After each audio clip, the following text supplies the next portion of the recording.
Hello guys, good morning. This is your exotic Filipino Vicky and today we are with Chupapi. Alright, so Chupapi is living in the Philippines for how many? I think we're probably at about 13 months. I got here in February of last year, and then with the lockdown and things like that, I didn't have a lot of choices to leave or go anywhere.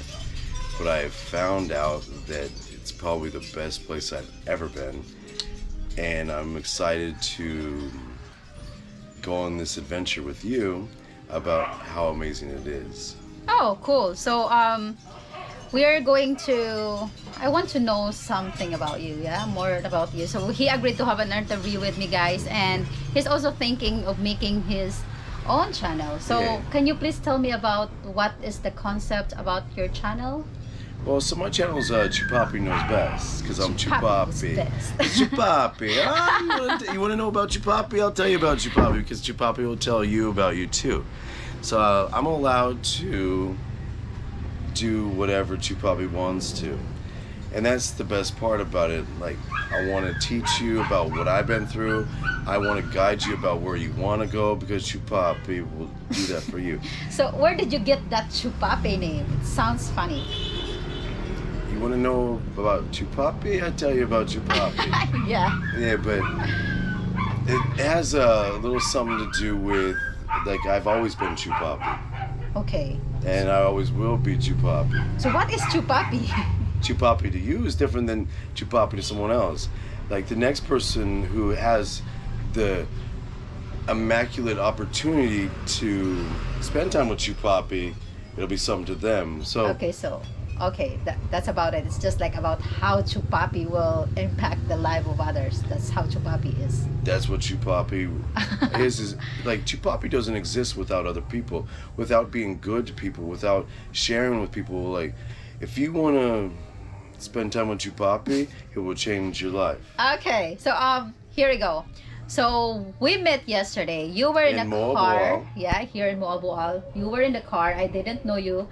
You were smiling all big and No, we drove past you. Yeah. You're standing outside of a sorry store, you know, like a little, and we drive past you, and I see you, and I have my friend Habibi. I make him back the car up, roll down the window, and like look back, and I'm like, hey, and what's the look you gave me? oh well, I give you that The what kind of? fuck you Yeah, look like- because I did not know the guy. I didn't know you, and I didn't know the driver, and you're just passing by and just like, like, Yeah. are you? I was like assuming that Because you didn't know who Chupapi is. Yeah, But I was- Chupapi impacted your life since then, right? Yeah, he's in really the best cool. way. Yeah. See, and that's how cool Chupapi is like even you then, and then. All right, so that's really good to know about about that. So please tell us about you, like about yourself, why you get here, what you're gonna do,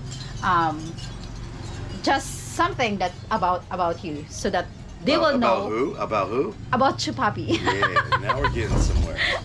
Okay, Yeah. So, you have to tell our viewers. yeah. Before I was in Tahiti, before I was in Moorea, which is a phenomenal place, and then somehow Chupapi made it here to be sitting next to you, which is like, it's God's plan, you know? And, but before that, I was in, I spent a year in Colombia, like right next to Venezuela. And they're kind of having like a difficult situation.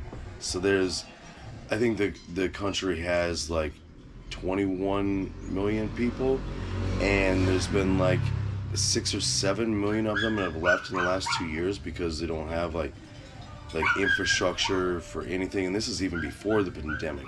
There was just like 10 or 15,000 people a day crossing into Colombia, and it was just like a really amazing like place and time. And where was that? Like I met a couple really good people that worked to like teach kids like English.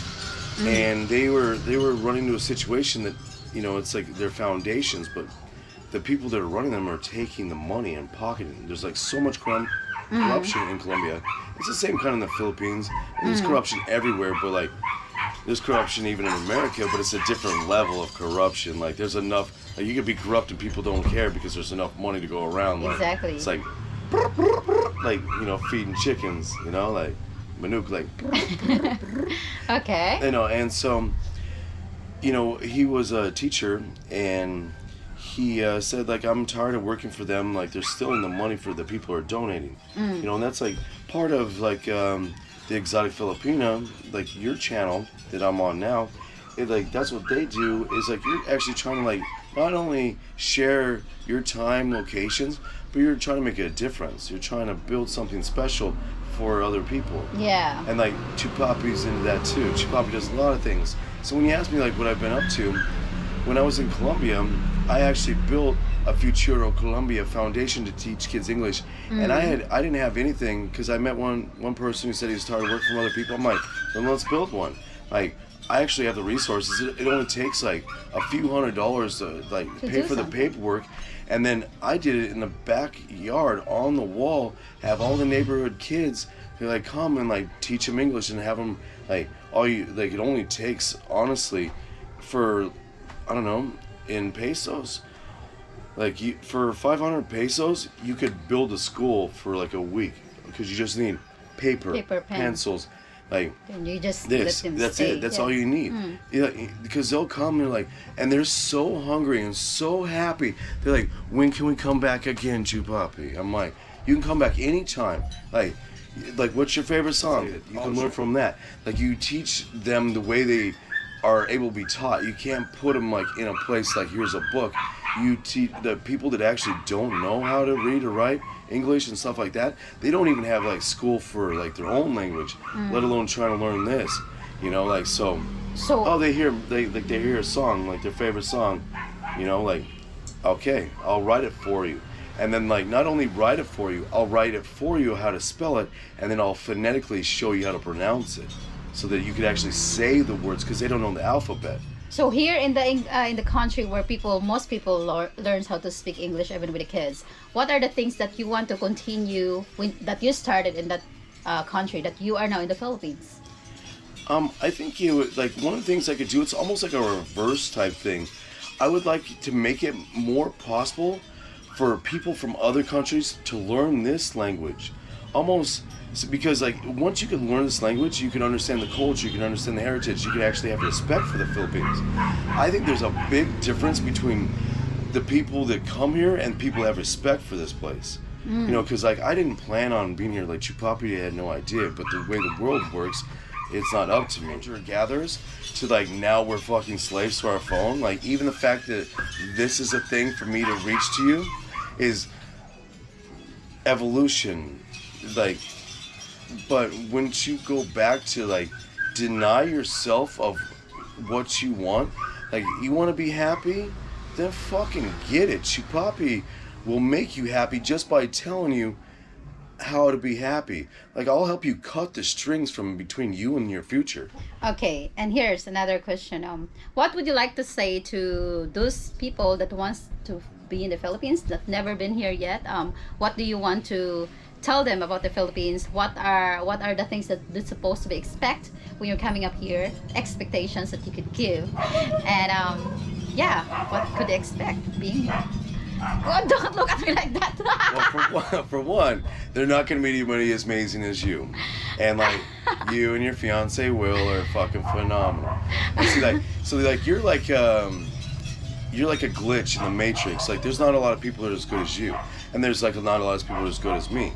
But in the Philippines, you're gonna find what you want to find.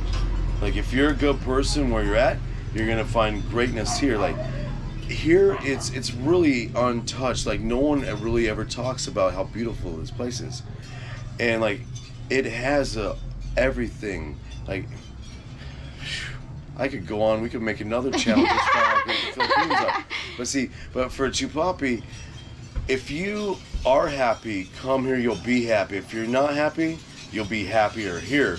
But like you ain't ever gonna fucking fix your problems unless you want to talk to Chupapi. Okay. I got you. Yeah. So let's you're the one who knows this for that. Okay. Yeah. Chupapi knows best. Yeah, that's good. So there's a lot of expats in the Philippines doing vlogs and stuff like that. Sure. How Filipinas scams the foreigners. How can you say?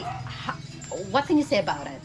You've been here enough to have something to say about it. What do you think about this the issue? relationship that exists between like foreigners The and Filipinos, Filipinos. yeah. Like, are you talking about like men and Filipino women? Yeah. Because I don't think there's a lot of American women that are just showing up here on their own. Yeah, That's exactly. so there's the dimension exists. Like, are you talking about like foreign men that are coming here? For the Filipina women. Yeah. So the intentions already set the premise.